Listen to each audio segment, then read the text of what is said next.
This is a CC Radio podcast.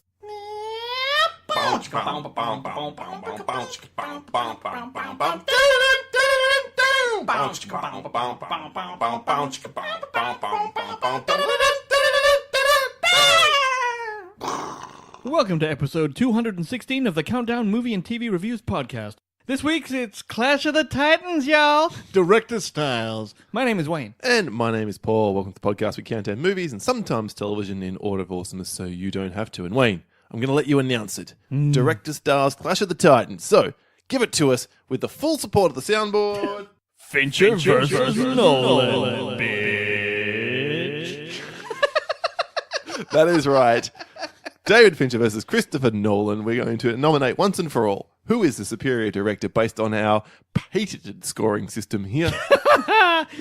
Which we'll explain to you the rules on the other side of the music cue to kick off that particular segment. Now, this is with thanks to James Spence, good friend, top-level patron, or one of the top-level patrons of the show. Jay Spence. Who came up with the idea when we recently called for some feedback on such things from our Facebook listener community. So links in the show notes there. Nice one. Before we get to all that, though, some bits and pieces, some cleanup for some other episodes. Now, the more astute of you may notice, we're not talking about the results of last week today. For very good reason, we don't know them yet. That's right. Yeah, peek behind the curtains. We're recording 2 episodes in a row. Damn it, Paul, quit giving it away, y'all. Because right now, as you listen to this, I am on the other side of the country, hopefully recovering nicely from my first half marathon in 4 years. Paul runs. Yeah, well, getting back into running after some serious injuries. And, having a good time over there and not being here to record with you. So Wayne gets a weekend off, and we're doing 2 the weekend before. Paul's probably finger bang drunk as well. Big chance, given this is the last episode you will hear on my drunk hiatus. How long have you been sober? As you're listening to this, I will have gotten to 42 days. Holy shit. That's some Jesus shit right there. That is right. Yeah, 6 weeks, 42 days without a drink, and then... And it's the longest you've been since you turned 18? I would guess so. Wow. Without any kind of alcohol. I've certainly gone for longer without getting drunk, but certainly not without having any drink whatsoever. Wow. Okay. All right. All right. Big. Before we get there, plug time. For the Podcast Republic app. A robust And good ass. app for your Android device. Listen to some podcasts and shit on the Podcast Republic app. Mostly podcasts after you listen to us first. And that takes care of the shit. There we go. That's the plug. Very much. Do check out the app if you haven't already done so. All right, now, this comes from Dave from Super Movie Bros. From last couple of weeks back, we did the top 10 gross-out comedies. Here's what Dave had to say in a... Well, I didn't ask for permission to say this, but I'm going to anyway. In a private exchange. Only Wayne would think that an exploding pustule is more gross than eating cum-filled pastries that are oozing jizz into their eagle mouths. Absolutely! Some people choose to actually drink cum. No one chooses to drink pus. I'm absolutely on board with that. There you go, Dave. You and Wayne can take it up with each other when we have Dave and Jay guest on the show in future. Then from launching the pilot podcast, good thing about your list, same episode, Gross Out Comedies, is I've not seen any of these weird Well films. done. Win for me. Clean living. That's what it'll do. It's good for very you. clean living. And then I want to give a shout out to my brother, Adam, who's gotten on board and listening to the show of late. Last week he wrote in with his feedback for what is an Australian film. I'm going to read verbatim his response. How is Fury Road in question? Damn it. It is absolutely Aussie and is good enough to be the only film I mention because as a rule, Aussie films suck. So, number 1, Mad Max Fury Road. That is all. Yeah, you two are related. We're related, but I had 9 other films. This is true. I have to educate you, Adam. You can watch the other films on our list from last week. All right, that's it for the callbacks and the like for today. As mentioned, no results. So let's get into it. On the other side is music cue. Fincher v. Nolan. What? Oh, wait. Fincher v. Nolan.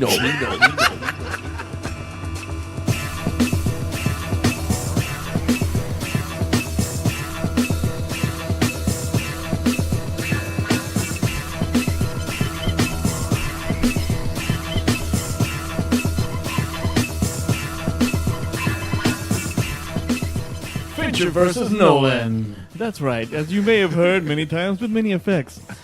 We're comparing the work of David Fincher and Christopher Nolan, probably the 2 best directors working today, would you say? Ooh, no, I wouldn't.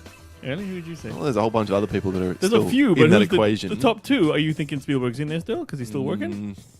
Well, do you talk about working today as in like who is making the best films right now? Making or films. body of work? See, it's a big question. No, I'm thinking working today. Well, Spielberg works today, so he would therefore you have to count He's his on whole there. filmography. I don't think he's on top, though. Quentin Tarantino.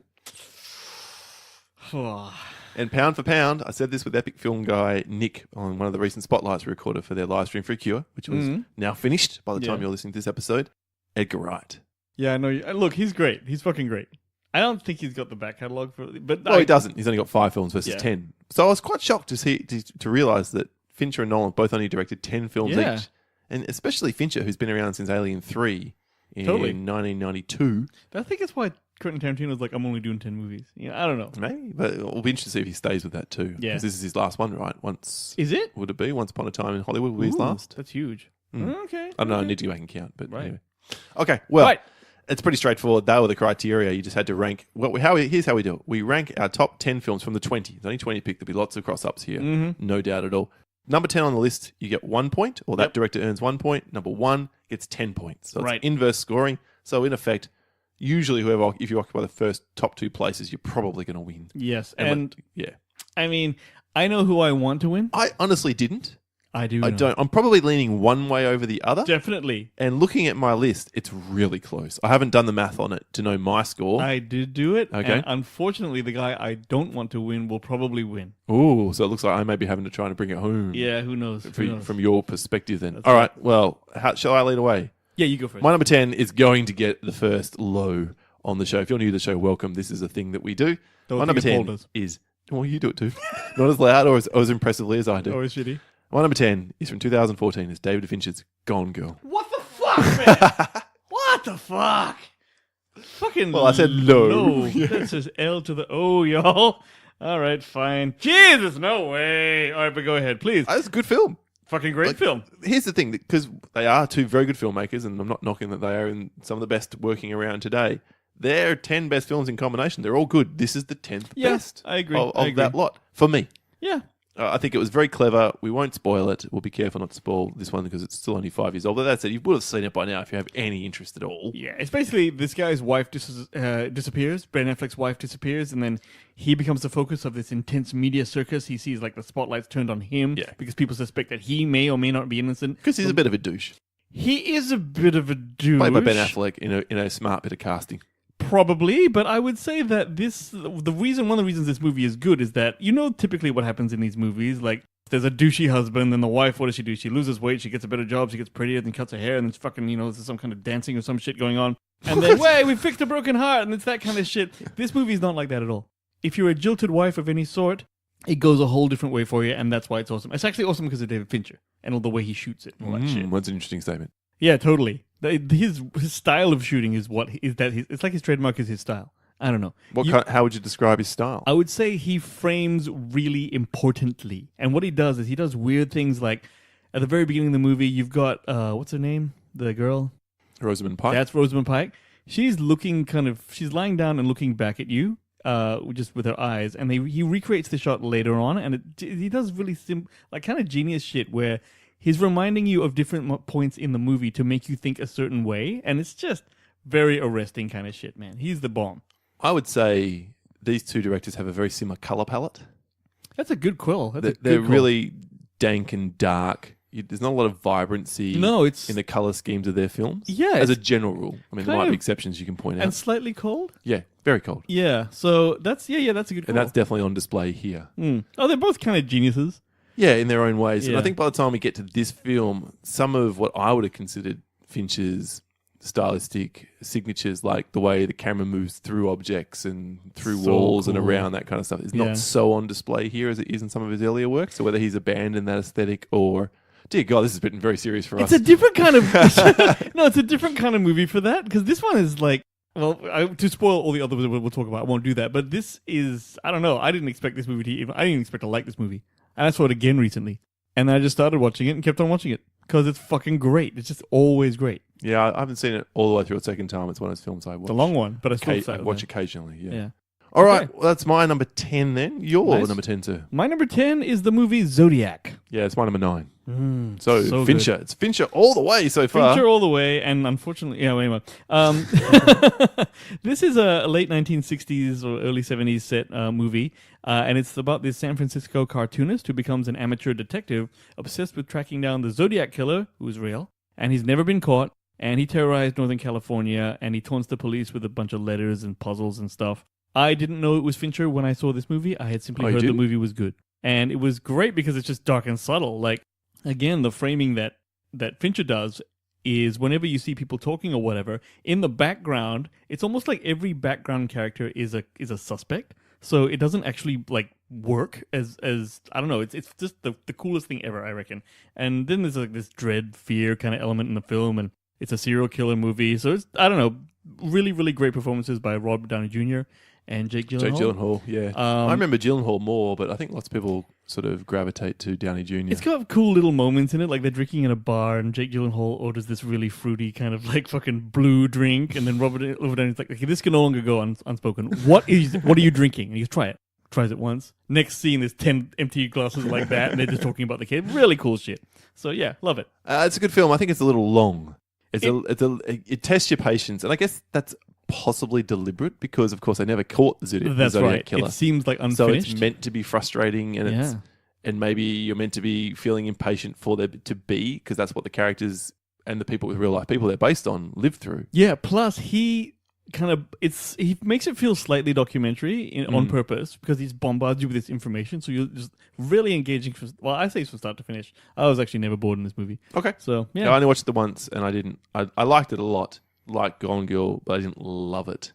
Yeah, I loved it. Obviously, I would say we hit the loving of these films at about number 7. So. Oh really? Wow. So that's 9 for me. Earlier for me. Back to you then. Okay. To you, film number 9. My number 9 is Memento. Oh yeah. Paul's gonna have a problem with this.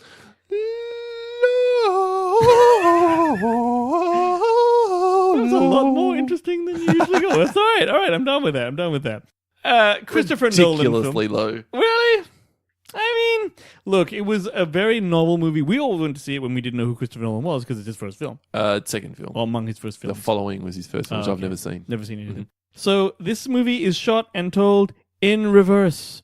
Sort of. Kind Not of. quite. Yeah, it's sort of jumpy, but like, I mean, it's, yeah, the scenes are arranged in reverse, kind of. Sort of and not. Sort of and well, not. Well, here's the way I think it works. The film flashes back and progresses forward from that point slowly and sequentially, and then it's also going forward here. So it's almost like it meets in the middle, if that makes any sense. Yes, and then I think it goes backwards to meet that. That's why it's kind of even more impressive. Look, here we are discussing how it's framed. It's been a while since I've seen it, but I've seen it about 4 times when it first came out. Well, that's it. See, the thing is, it's about a man, Guy Pearce, with a short-term memory loss condition, and he attempts to track down his wife's murderer. And so, in theory, the movie shouldn't work. Like, if you put this on paper and said, it goes, hey, flash forward, flash sideways, flash forward, it's like, holy shit. And we didn't expect it to work, but that's why we saw it, and holy crap, it's amazing. Yeah, it's antegrade amnesia from memory, and that is when you cannot form new memories. Is that a thing, Frank? Shrink Man? Yes. Yeah? Okay. Yeah, there's a certain type of brain injuries and the like that can cause this to happen. So you're perpetually kind of reliving those minutes and whatever again. So they have to leave notes for themselves. That would just be awful. Yeah. And I think, this backwards or sideways narrative captures the protagonist's fractured state of mind because he's having problems what's here, what's there.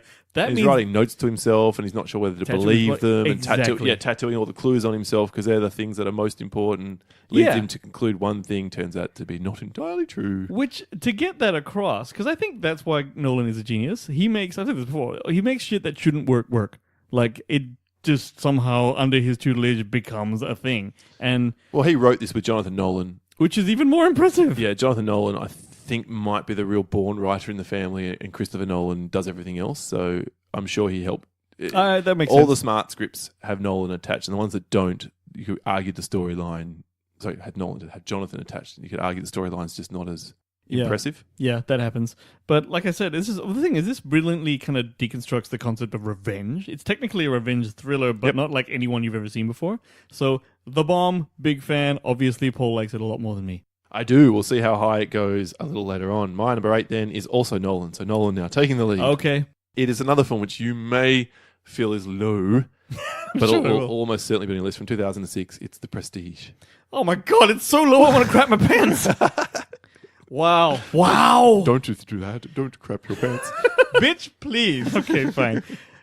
Please. The Prestige is one of my favorite movies of all time. Wow. Yeah, it is totally, yeah. So please, go on. That's a big call. Yeah. Your favorite films of all time, huh? Totally. I push this off to anyone who I talk to. It's like, oh, you gotta check this movie. I like it fine. Really? I thought it was. I like it. I do like it. It's number 8. I like it more than Gone Girl. I like it more than Zodiac. Yep. Yeah, which you obviously agree with. Mm-hmm. I don't like it as much as obviously a bunch of films that are in the middle. For example, Memento. It's nowhere near as good as Memento for me. But effectively, will you tell the story? Sure. It's about these two aspiring magicians. That's Robert Angel, Hugh Jackman and Christian Bale. They work as stooges for this Milton the Magician guy, and they're both looking to be the best magician in the world.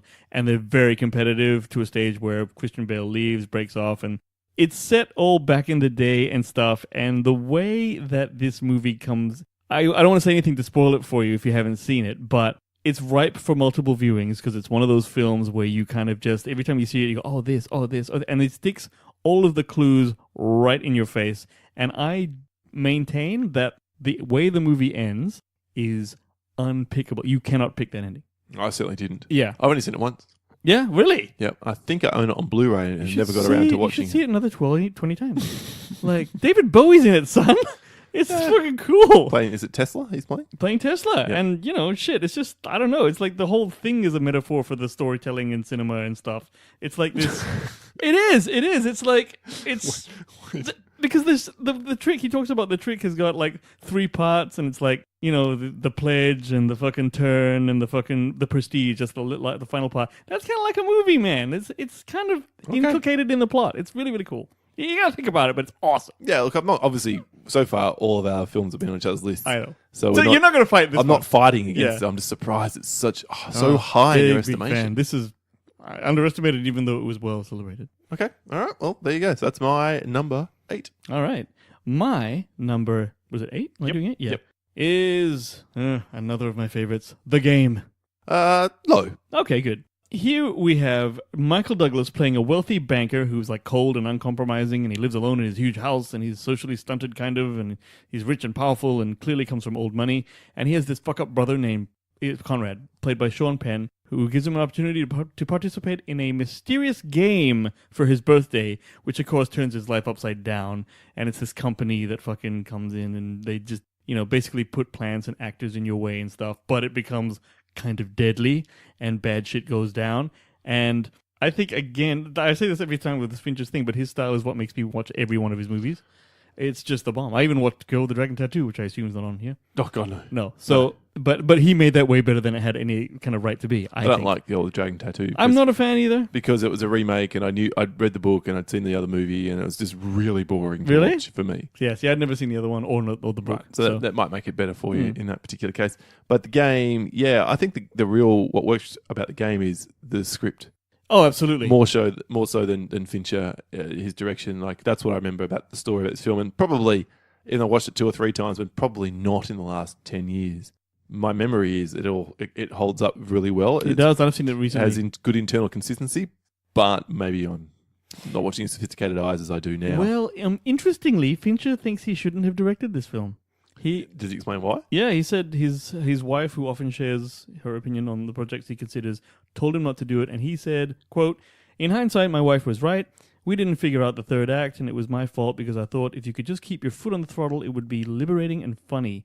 He said, I know what I like, and the one thing I definitely like is not knowing where a movie's going.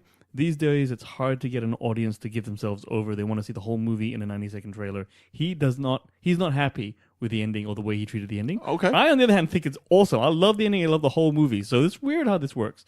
But yeah, big fan. Okay. Yeah, nice pick. And yes, it is coming up on my list. Not quite yet, though. My number 7 is back to Nolan. It is Batman Begins. Oh, that's great. That's great. On your list? No. Oh! Because I had to make room for other shit. Wait a second. Wayne, one of the world's biggest Batman fans, doesn't have Batman Begins on a list of Nolan and or Fincher films. Well, I've got the one that's important on there. Yeah, but are you saying that all these other films are better than Batman Begins? It's just... pound for pound, yes. I'm saying that. Wow. Yeah, because... No, don't get me wrong. I love them all. That's how good these two are. They fight for positions. Like, the Fincher films took up a lot of room that would have been given to Batman Begins. Now say it again. Say it one more time for the audience. No, suck a dick. How about that, motherfucker? Batman Begins, not good enough for this list, says Wayne. Yes, but take into account the list. Fuck off, shitbird. Hold on. Check out the list, though. The list is the two titans, man. I had to give shit up. What? No. Also, my list has themes. Do you want to fucking... take it back? And I do not, so suck a dick. Okay. Well, that's very, very disappointing from Wayne. Everyone, Paul trying to win over here. Why don't you eat my balls? I don't know if I can vote about this one. It's just too similar. The list. Okay, good. Yeah, so. But I'm shocked. I'm legitimately shocked. It's, I again, thought I'd get another load. purely because of the class of the list.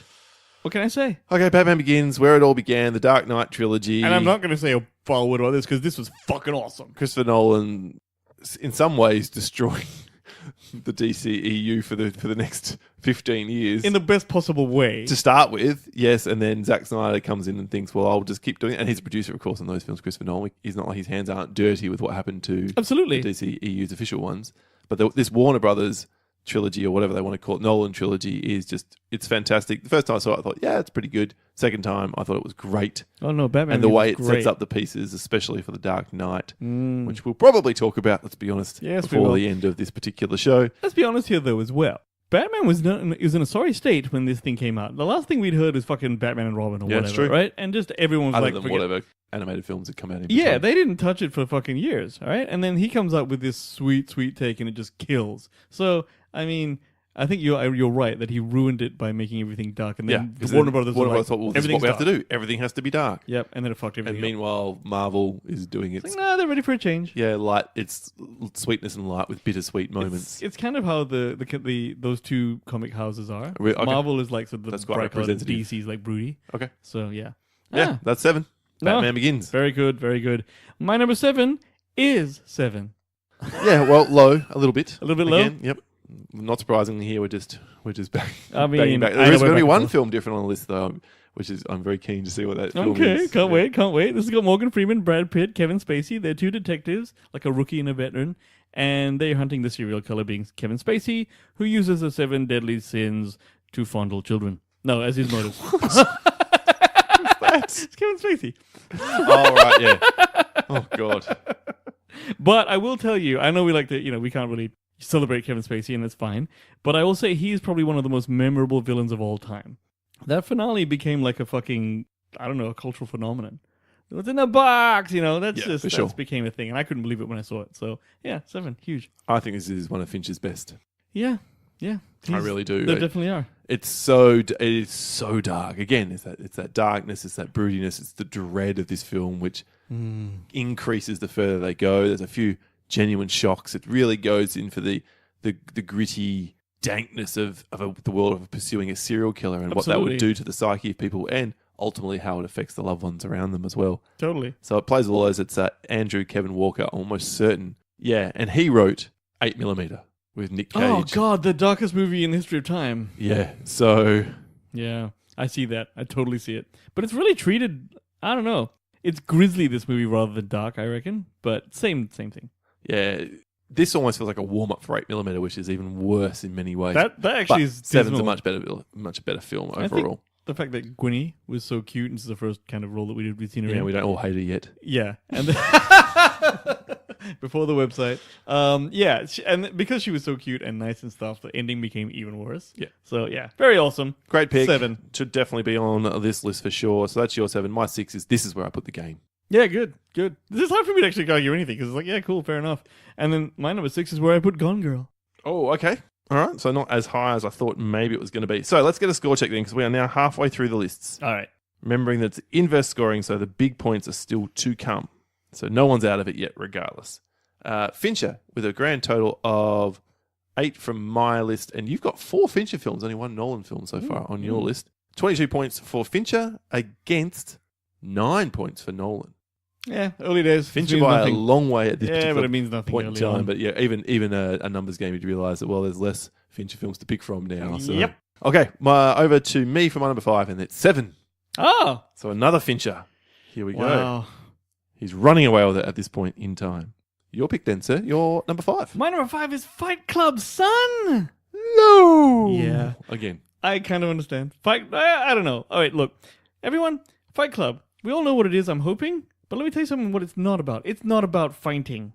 It's not about fighting, and it's not about consumerism or any of that shit. Fight Club uses fighting as the metaphor for doing painful things that are out of your comfort zone. If you watch the movie, you remember when the narrator's first getting in the fight with Tyler Durden, he's hesitant, he's used to his normal, boring, average life, and then once he gets in the fight and realizes that he's still living at the end, and he wasn't dead, and his family didn't hate him, he actually felt better, and now fighting is good, and it's not so bad anymore, and he can actually notice that it makes him feel better. That's what this movie is kind of about. I know it's all set in the whole... That's a interesting read. That's what I think, because I remember reading, like, a few things about this, but I actually pulled down... I don't know. It first seems like that thing where it's like, I hate the man, you know? And I sell people's fat butt back to them in soap and shit I like think that. that is what it's about. I think it's about masculinity. It's about finding... It's about being comfortable with yourself. It's about making peace with whom you are. And in... So you can read it... I suppose you're right. But for me, I don't know. That whole thing where, like, he... I fuck how you want to fuck. I dress how you want to dress. Like, he just made this guy up. And Brad Pitt, to be fair, was so fucking cool in that movie. Brad Pitt is amazing in this film. He was cool as Edward fuck. Norton's amazing in this movie. Edward Norton's amazing too, but 2000... Meatloaf and Helena Bonham Carter, they're all good in this movie. Absolutely. Which is saying something. It is really saying something. And this is early aughts, right? So 2002. 99? No, you're right. Sorry, 99. You're right. Yep. 99. Yeah, so around turn of the century, and that whole hipster drag thing with the motorcycles on your sweatshirt thing was kind of in, and I remember he just played it perfectly. That's a good director. This is the most Fincher-y of Fincher films for me. Oh, interesting. Because I think all those stylistic choices are talking about, he's early enough in his career, like that IKEA catalogue shot where it's like monochrome colours and everything's appearing and then disappearing from the shot. That kind of thing just screams Fincher to me, as well as the camera movements through buildings and through objects and the like. Yeah. This film is visually arresting. Yes, thematically it's complex, but it's also immensely satisfying. And as much as the final twist doesn't really hold up, if you think about it, it still works overall, and you can You have a forgive problem with him dragging himself along the floor. I understand. There were some that. physical moments in this film which could not happen. You could not do to yourself. But if you're seeing it, you're not seeing it through his eyes. You're seeing it through the Still, the security reality, camera. the reality of it is, how are you laying on your back, propelling yourself along on that type of thing? Yeah. Or even you could punch yourself in the face, but is that what everyone else is seeing the entire time? He's just punching himself in it. Well, it was, because at the first and they're fight... all because they're all freaked out by it, and then That's they right. gradually become cool. Like, this is what he does. That's all good. But there are other But it was the so movements cool, of it man. all. Yeah, the movements of it all. I'm being fine. very technical. Totally. I love this movie. It's fantastic. So fucking good. And yes, people shouldn't write it off as just about toxic masculinity and the like. I'll be honest with you. The first time I saw it, that's how I read it. Not toxic masculinity. I was just sitting there going, "Oh, it's kind of a guy film." Well, in 1999, the term toxic masculinity didn't exist. Yeah, you're right. That's real. It's a post. We were all fine back then. Yes. Yeah. So Well, we're all fine with it, not necessarily fine. Yeah. So, all right. So that's your 5. Wow, Fincher is so far ahead. I'm not even sure Nolan can catch up. Let's He can. see. My number 4 is Memento. So there is a big counterpunch for Nolan. wow. Okay. Well, this is the top end now. My number 4 is The Social Network. Yeah, that's what's not on my list. That's not on your list. No. What's wrong with you, man? This is the shit. Overrated. This is actually as close to a perfect movie as I've seen. Yeah, that's number 4. It doesn't mean it's not as though I enjoy as more Oh, enjoyable. here we go. This is my favorite part of the show. No. When you say something and then have no logic to back it up. It's about which one I like more.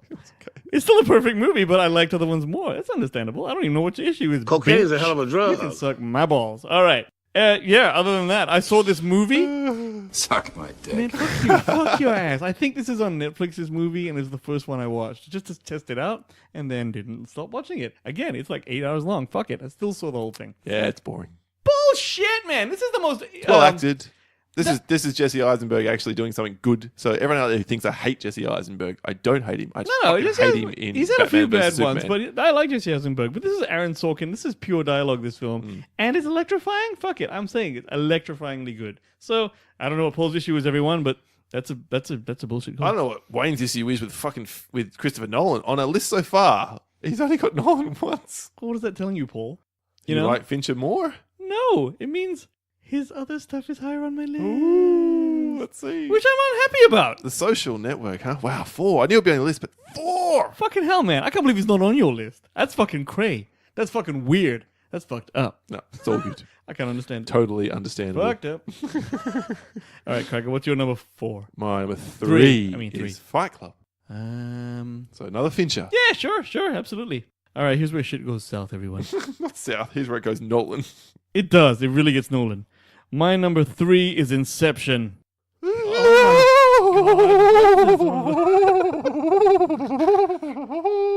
Everyone just threw their earphones down in disgust. Yeah, this is, I don't know. Inception is this movie not only is... Actually, if you'll allow me. Well, that was totally worth it. People, Inception is about... It's for geeks. I am a geek, okay? This whole shit where, like, it's science fiction, espionage, con games, action movie, car chases, gun battles, it's just for us. However, it is so intelligent. The, like, imagery of Paris folding in on itself, fucking beautiful. And I think it's actually, like, the thinking geeks movie. Yeah, that's a good way of putting it. You know what I'm saying? It's a thinking person's action film. Yeah, and this is the thing. Like, a lot of people say about the movie, like, oh, the dreams are so well put together and it's not flurry and fucking manic like normal dreams are. I've heard that people say that. I'm like, dude, that's the point. These are engineered environments. Yeah, yes. Okay? Exactly. So Ellen Page is making that shit and it's supposed to be this way. So I'm loving the whole thing. Even the doomed love story and the That's the thing. The genius of this film is it's so many things. Exactly. It's and an still action works. film. It's a thriller. It's a heist film. It's a romance. It's a drama. All the stuff with his kids and how he's apart from them and how he's going to get back and the Michael Caine scenes with him. It's everything. It's not a horror, but other than that, That's why it's good. it probably taps into every other genre of film, main genre, big broad genres of film. It's not a comedy as well. Okay, fair enough. And as a testimony to Nolan's I can make anything work, the scenes where Joseph Gordon-Levitt is just floating in space in the thing... At that level of the dream, yep. Do you know how easy it is for that to look like shit and to not work? But he's like gliding through the air. He built the entire fucking thing to Amazing! rotate. Yeah, exactly. Like, practical filmmaking. That's why this film looks so good. Exactly. And very little of it is CGI. Right, and you want to buy it. And I love that Christopher Nolan doesn't shoot in 3D. I love that. He just doesn't do it. Yeah, well, so like, fuck you. He just never embraced it. And now the rest of the world has come around to now we shouldn't have bothered. Yeah, totally. So, I mean, but yeah, wicked. And even the whole ending stuff, the fact that you get to talk about it afterwards as a result, just icing on the cake, It's a brilliant film. This movie's awesome. It is low. Okay. Okay, so that's Nolan again for you again for the second time for you with at the third spot at 8 points. My 9 is also Nolan, and this will be the first time you get to say low, I think, today. It is The Dark Knight. What the fuck? Low! What's wrong? Was this your number what? 2. Then what? Okay, fine. Well, I just told you what my number was. Oh, fuck yeah, all right. The Dark Knight is such a good film. Yes, because the director is at the top of his game here. In terms of a superhero film, there is no better. There isn't better. And the reason for that largely is it's so grounded. It's the most grounded superhero film other than these films where people pretend to be superheroes and they're not. Yeah. Right? That exists. This is the most realistic Batman we've ever gotten. Which is still stupid. It's hard to swing, man. But it's way more realistic than most. It could be, and I know we've said this on the show before, but this film could get away with just being a crime thriller. Absolutely. If you took Batman out of the cape and just made him a cop who had some resources, it probably works just the same. Yeah. Take the Joker out of his makeup and just make him a crazy dude, it probably works just the same. I think it's the fact that, again, the Nolan genius. It shouldn't work, but you made it work. You know what's tough about selling a superhero movie to a person who doesn't care for them? This film, for me, it's actually a magnum opus, kind of an example of cinematic almost perfection. And it legitimized superhero films completely, like when it came out. But you tell someone this, like, this is basically one of the best movies ever made and was voted as such in like IMDb for a while. Agree. It's still in the IMDb. It's still up there. I don't know how high, but it's in there. Balls high, right? And so, and it's like, but it's about Batman. And then everyone just goes, oh, what? And that's what happens. But for real, everyone needs to watch this whole trilogy of shows. I still like the third one. But third one is look, it's the weakest. By far the weakest. It's definitely the weakest of the three. But at the time, I can't deny I shat my pants. So I mean, I was a bit overawed on the occasion, like wow, and then I stopped to think about it, and we redid it a couple of years back with the Epic Film Guys. We watched all three of them for a retrospective, and I'm like, whoa, this film is average, exceedingly so. Again, because if you trap policemen underground for fucking 4 months, that's a plot point. Holy shit, who does that? It's ridiculous. But he did make it work in the cinema. It was a hit. I believed it at the time. Look, it was a hit. I'm not talking about it. Obviously, it's not on our list here, so it doesn't make the cut. No. By the way, this thing won everything. Like Heath Ledger, something like 20 different awards or something. We should mention the casting, which is, I mean, we haven't mentioned, even in talking about Batman Begins, Christopher Nolan picked out Christian Bale, and who I was loving for. I think most people will be a little bit suspect about his voice in the graphic. It's it's not so much the rumble is bad, and he's talked about it. Yeah. Right. But it's his lisp. Christian Bale has a lisp. Yeah, you pick up lisps much better than I do. Oh, dude, it's like he's swear to me. You know, it's like it's a little lispy. Okay. But yeah, he did definitely fuck with the voice a bit. I don't. Yeah, it's a small complaint, but Heath Ledger is phenomenal as the Joker in a once in a lifetime performance. Honestly? Very sadly, Breaks your heart, doesn't it? Yeah. And even the balls to kill off the love interest, who was made up for the film, so we probably should have seen it coming. But well, she was in the first one. yeah, but I thought that was really, and again, it was signs that these are two films which were directly meant to be. I wish we had got The Dark Knight Rises, which would have had the Joker in it, which hopefully would have changed a lot of the way that it all played out. Yeah, because he lived at the end of the third I'm sure that Rafe, what's his name? Liam Neeson. Oh, yeah. Ra's al Ghul. Ra's al Ghul. I'm sure that he would have come back into Mingo because that was the whole three film structure. I think that's the problem with the third one is the Bane character, which, by the way, is Yes. massively important to the Batman mythos in the comics. But, yeah, I can see how they had to turn on that. Anyway, that's my number 2, your number 1. Wow. So I guess all we've got to reveal is your one because my number 1 is Inception. Well, actually, my number 2 is Prestige. Oh, sorry. Yes, my apologies, Prestige. And that's your number 1. Dark And, Knight. yeah, The Dark Knight is my Wow, number the 1. Prestige at number 2. Yeah, dude, I told you. It's one of my favorite movies of all Holy time. crap. So that's Nolan for you to wrap it up. Nolan, my top 3. That's why I think he's going to win. Yeah, all right. And so we don't probably need to do a recap so much on this list because we're not worried about votes and the like. Let's just it's see too who similar. won. So here we go then. I'm going to do a live mathematical calculation here. Ball's brain is fast. Fincher off my list scores 3, 8, 14, 22 from my list. Off your list, he scores 4, 8, 13, 19, 26 for a grand total of 48. Okay. Off my list, Nolan gets 14, 23, 33. And off your list, he gets 2, 10, 19, 27. That's a 60 to 48 point win. Yep, he wins. Nolan over Fincher. Now, the interesting thing is the inverse scoring that got it here because Fincher had 6 films on your list, Nolan had 4, and Fincher had 5 films on my list, Nolan had 5. Yeah. So in actual terms of picks, Fincher wins by 1. That's the thing. This guy won by being not more consistently good, but when he hits it out of the fucking park. So my top 3 are fucking Christopher Nolan films. Yeah, I see what you're saying. See what I'm So saying? Nolan's the bigger hitter. I Yes. see what you're saying. Fincher is Fincher's the more reliable. Exactly. I'll director. watch any Fincher film, and sometimes with Nolan you get Dunkirk. So it's like We all know, at least if you're listening, regular listener to the show, we all know that I am an Alien apologist. Alien 3 apologies. I've managed all of them. I'm an all Alien apologist. Sure. I've drawn the line at Prometheus. I've never watched Covenant again after liking it the first time I watched it. I'm too scared to. Did you like it? Yeah, I did. What the fuck? Yeah. All right. But Alien 3 I liked. I didn't love it. No, it was a but very I liked specific, it fine. And I yeah. know Fincher hates it and he Yep. refuses to talk about it and you could Yeah. never put it on a list like this. But even that film I don't mind from him. The thing is, Whereas you he's- don't like Dunkirk and you... which one do you hate more, Interstellar or Dunkirk? Probably Dunkirk. Whereas I like Dunkirk fine, but I didn't like Interstellar very much. And yet that's really high in the IMDb top 250. Most people, I'm sure, are shocked not to hear it on totally. either of our lists Totally. today. Actually, yeah, I was wondering if you'd throw that in just to piss me off. So, Dunkirk or Interstellar? Interstellar. Nah. No. It's too out there. It's too much. It's just the ending. You said he hits out of the park. This was him reaching for the stars. Literally. that. Yeah, yes. exactly. And yeah, I know. Oh, well. Hey. All right, there we go. So we have crowned it. Nolan wins in a narrow, probably the closest Begrudgingly. fight we've had in this sort of limited edition VV. Because they're both this shit. Like, I crap my pants to meet out of the room. It was a great suggestion, though, and it did prove to be. Totally. Yeah, so thank you again to James Spence for that. Let's hear then what you had to say in terms of who has the best films in a segment that we call the Pop 10. Talk about Pop 10. Talk about Pop 10. Kicking off this week's Pop 10 then with the man himself who came up with this list, James Spence. Number 3, Fight Club. Number 2, The Dark Knight. And number 1, Inception. It's like he looked at my list again. There you go, James. Very much on the same path there. Joey DiCarlo from the So Wizard podcast. Good friends to the show. Number 3, 7. 2, The Dark Knight. Number 1, Fight Club. Wow.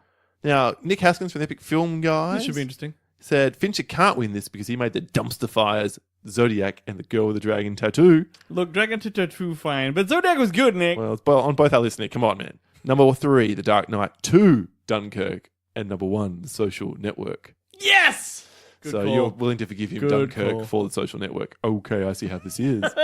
Dan Brennick from the Netflix and Swill podcast. Number 3, Gone Girl. 2, Inception. And number 1, The Dark Knigget. Yep. Again. Joe Ketchum from the Quote Unquote Guilty podcast, another good friend to the show. Dark Knight 7 Social Network. Mm-hmm. So Dark Knight, not surprisingly here, the consistent one. Yeah. And it's again from Stephen Burns, The Dark Knight, Fight Club, and Inception. This tops The Dark Knight for me as it was an original concept, not leveraging from a ridiculous amount of history through movies and comics. Also tops Fight Club due to the world-bending nature of it, which required more from the director, in my opinion. He nails it. Probably, It's a very good way of putting it. Thank you for that, Stephen. Philip Wilson had 3 Inception, 2 The Dark Knight, and number 1, wait for it, Interstellar. Obviously, it was very popular. Yep. He says one of his favourite theatre experiences ever. Wow. Mm. I bet he's a dad. Philip, Yeah. let us know. Are you a dad? Bryson Morris had 7 at 3, Fight Club at 2, and The Dark Knight at 1. Geordie Davidson, top-level patron to the show, had number 3, Nolan for Batman Begins. Unpopular opinion, this is the best Batman movie ever made. Hero's journey, perfectly done. Oh, yes. Number 2, Fincher, Fight Club. Guys, there's a reason it's so iconic. It speaks to everyone at some point in their lives, and watching the shit get kicked out of Jared Leto is a nice bonus. Forgot about that. Number 1, Fincher, The Game. This film sucks you in so utterly. Agreed. Few films had me this engrossed in what was happening on screen, and none have kept me guessing until the end like this one. I know I'm probably alone on this, but this film is near perfect. You are not alone, my friend. That said, he adds, Nolan is clearly the superior director on balance. When you look at the body of work for both, it's not even close. I think it's kind of close. From Etienne Filion Xavier. From number 3, The Prestige, there you are, Wayne. 2, cool. 7, and number 1, Inception. Luke Alexander had 3, Interstellar, 2, The Dark Knight, and number 1, Inception. And last couple here, these are all from our Facebook listener community because we didn't have time to put this out wide to Twitter. From Blake Jarvis, 3, Dunkirk, 2, The Dark Knight, number 1, Inception again. Kristen Harvey had The Prestige at 3, Social Network at 2, and Gone Girl at 1. And lastly, John Huslander had number 3, Memento, 2, The Dark Knight, and his number 1 favourite Fincher or Nolan film, 7. Wow. So a lot I can feel that it's Nolan-y. It's Nolan-y, this whole Not thing. one mention of Alien 3. Not one mention of The Following or whatever the first I've Nolan never seen, film yeah, was. I wonder what that was. Yeah, I think most of their other films. No one mentioned Girl with the Dragon Tattoo except Nick in slandering it. Yeah. Fair enough.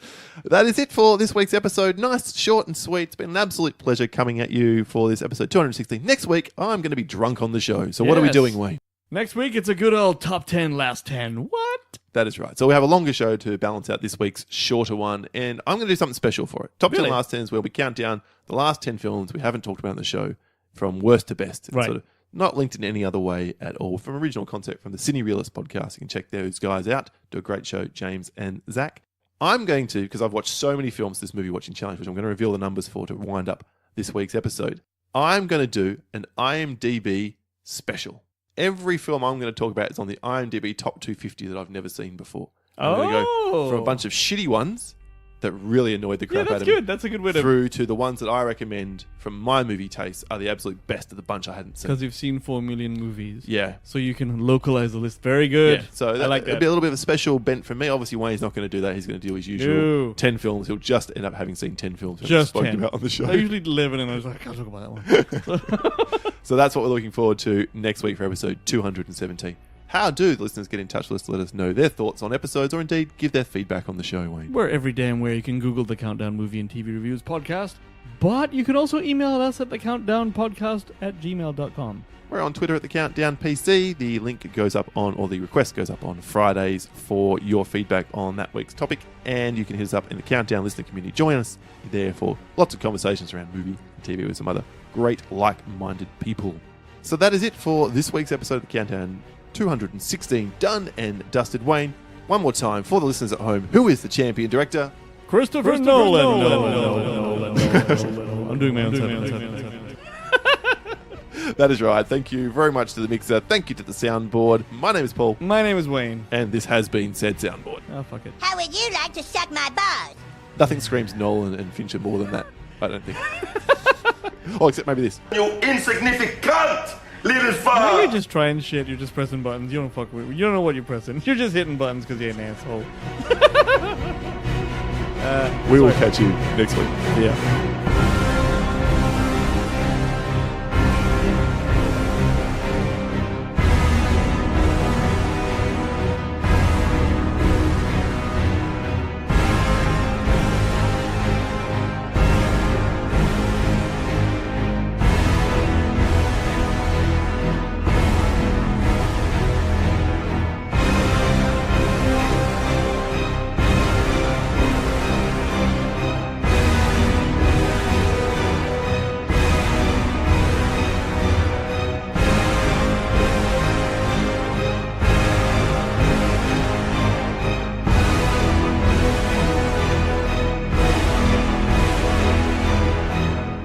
Movie watching challenge, Wayne.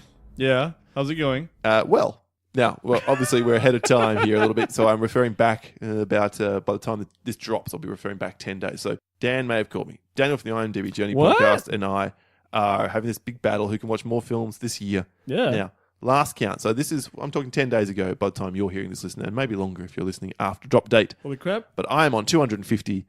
Dan is on 222 films. So I've got him by about 10% and change at this point. This is still a hard thing to catch up on. So, But you're about to go do a marathon or some shit. half marathon, that's right. So I won't be, when I'm away, I will not be watching as many films. Ooh. Although I do have plane flights there and back, so I should be able to pack a couple in each way, at least, if not 3. Well, may I say you're both insane.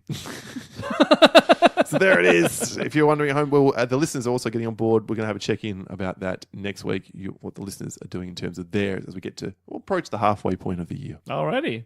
All right, Dan, lift your game. Whoppa! Wayne, I'm going to let you announce it. Director stars Clash of the Titans. So, give it to us with the full support of the soundboard. Fucking shit. Sorry, Clutch. Hang on. I fucking forgot what I was going to say. All right. Whoppa! As you may have heard. I didn't know Paul was going to do that. But we're out counting down Fincher versus... Are you going to keep it going? Is that what's going to happen? Say the fucking topic. Fincher versus Nolan. I see you're cutting around it. Got it.